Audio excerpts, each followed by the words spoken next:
Welcome राजमी television पे join किया है ब्रिगेड रिटायर गजनफर अली साहब, डिफेंस एनालिस्ट है, इकोनॉमिक्स, पॉलिटिकल, और बड़ा ज़बरदस्त तज्जिया उनका होता है, बड़ा न्यूट्रलिटी के साथ सभी पॉलिटिकल पार्टीज़ के लिए उनका एक पॉइंट ऑफ व्यू होता है। सर मैं आपको वेलकम करता हूं अपने शो में।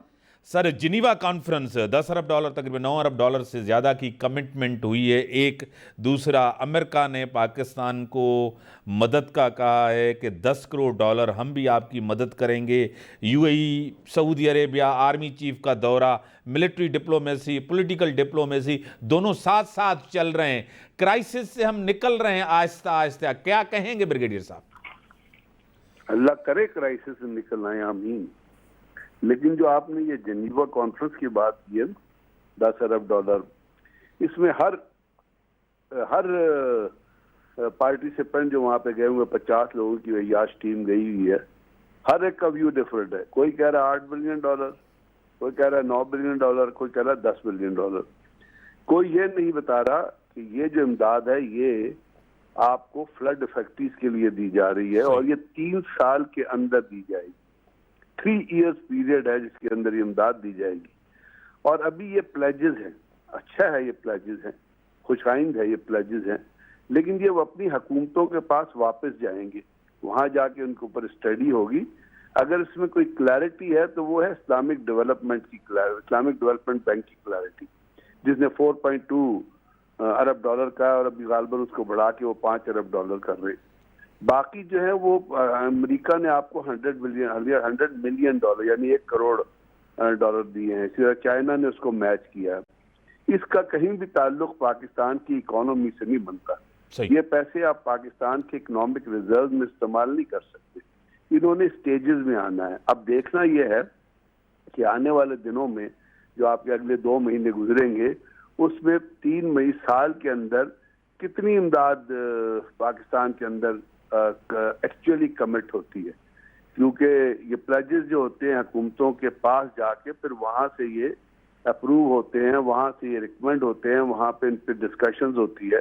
अब ये असल में तो अगर आप इसको बहुत क्लोजली मॉनिटर करें और देखें तो ये असल में इनिशिएटिव है यूएन, जो सेक्रेटरी जनरल एंटोनियो गुतेरेस का ये इनिशिएटिव है, क्योंकि वो यूएनएचसीआर के भी प्रेसिडेंट रहे हैं और पाकिस्तान से उनका एक ताल्लुक वर्किंग रिलेशनशिप में रहा है।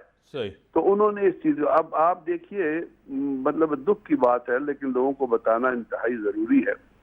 मुझे आप ये बताइए कि जो कॉन्फ्रेंस हो रही थी, इसमें आपको 50 आदमियों का वफ्द ले जाने की कौन सी तुक थी? एक तरफ तो आप कहते हैं आपके पास जहर खाने के पैसे नहीं, शहरी रहमान की क्या जरूरत थी उस वफ्द में जाने?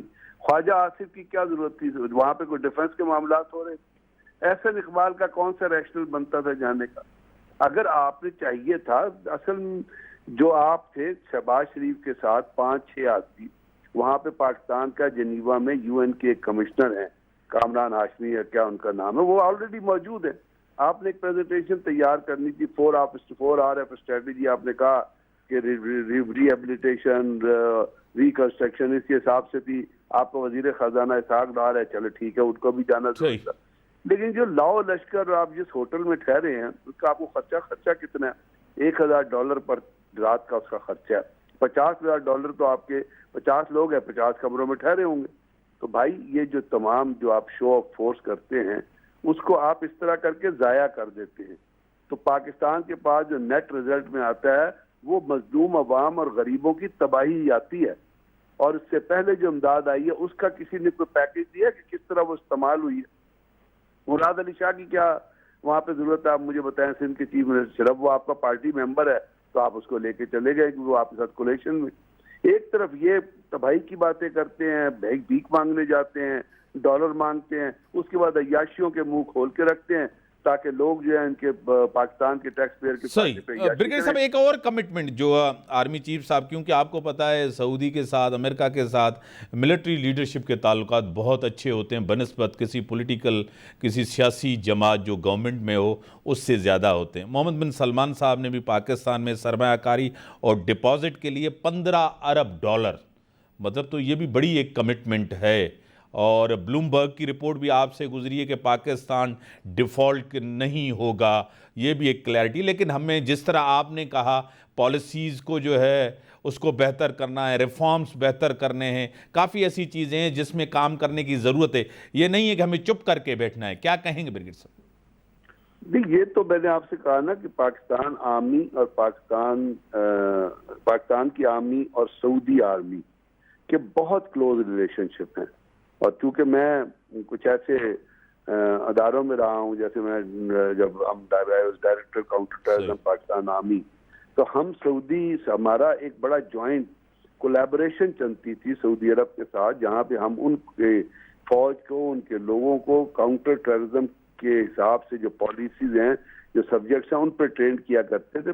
बल्कि पाकिस्तान ने वहाँ पे एक अपना पूरे का पूरा एक टीचिंग सलेबा ही बना के पूरे का पूरा आर्मी का एक इंस्ट्रक्शन स्टाफ का एक वक्त भेजा था। तो उनसे बड़े क्लोज रिलेशनशिप है। उनके ऑफिसर्स हमारी नेशनल डिफेंस यूनिवर्सिटी में, स्टाफ कॉलेज में, नेवल अकेडमी में, एयरफोर्स अकेडमी में ट्रेनिंग करते हैं। हमारे लोग वहाँ पे डेपुटेशन पे जाते। तो जब पाकिस्तान के आर्मी चीफ गए थे वहाँ पे, तो मैंने कहा था कि ये जो दौरा है ये सिर्फ मिलिट्री टू मिलिट्री रिलेशनशिप के हिसाब से नहीं है, बल्कि इसका ताल्लुक पाकिस्तान की माशी हालत से और पाकिस्तान के अंदर जो बुरान चल रहा है मईशत का, उससे भी है। और आपने देखा कि अपना सऊदी प्रिंस ने उनको, जो प्राइम मिनिस्टर भी हैं सऊदी अरब के, उन्होंने उनको अपने विंटर रिजॉर्ट में, यानी अपने खेमे के अंदर, अपने टेंट के अंदर उनको रिसीव किया, जो नॉर्मली वो लोगों को वहां पर नहीं बुलाते हैं।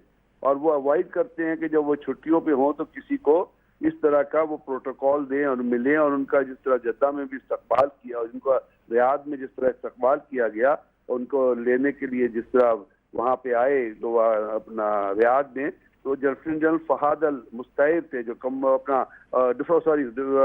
उनको वहाँ पे उन्होंने लेफ्टिनेंट फहाद अल रवादी थे जिन्होंने उनको रिसीव किया रियाद एयरपोर्ट।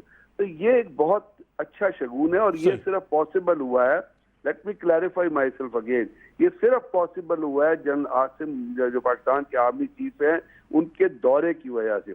इसमें आपकी पॉलिटिकल सिस्टम का कोई हाथ नहीं है।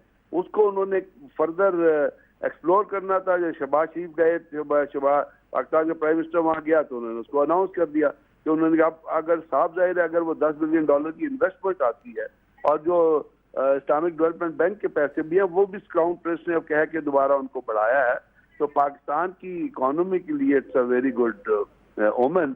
और अल्लाह करे कि ये पैसे जो है वो आए। अगर वो पैसे आएंगे, पाकिस्तान, ये पैसे हैं जो पाकिस्तान की मेन इकोनॉमी आएंगे। फ्लड का पैसा नहीं आएगा आपकी इकोनॉमी, ये पैसा आएगा जो आपके रिजर्व में आएगा या आपकी इकोनॉमिक जो वो है लेआउट, उसके अंदर ये पैसा आएगा। तो जब ये उसका पैसा उसके अंदर आएगा तो पाकिस्तान की इकोनॉमी के लिए इंशाल्लाह बेहतर होगा। और अल्लाह करे, अल्लाह करे, अल्लाह करे, अल्लाह करे कि हमारे ऊपर जो डिफॉल्ट की तलवार लग रही है, और वो ये याद रखिएगा और पाकिस्तान के अवाम को पता होना चाहिए कि वो डिफॉल्ट की तलवार इस इम्पोर्टेड हुकूमत की अय्याशियों की और इस इम्पोर्टेड हुकूमत और इस क्रिमिनल कैबिनेट की जो मिस परफॉर्मेंस है, मिस गवर्नेंस है और लैक ऑफ विजन है, उसकी वजह से लग रही है। ब्रिगेड साहब, एक साल में 4 साल उनका दौर भी तो ऐसा ही था। नहीं, देखिए ना, अब इस बात को, इमरान खान का दौर कोई अच्छा तो नहीं था। मैं तो आपसे फैक्चुअल बात करना चाहता हूँ। मैं तो आपसे बात करना चाहता हूँ डाटा की। और डाटा ये कहता है, या कैलकुलेशन, क्योंकि इकोनॉमी को आप किसी हुकूमत के हिसाब से उस वक्त तक नहीं इन्वेस्ट कर सकते जिस वक्त तक आप उसकी फिगर्स ना दें। आपको फिगर देखना जरूरी होता है।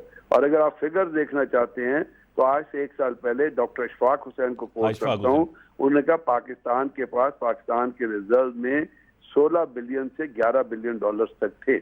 आज कितने डॉलर हैं?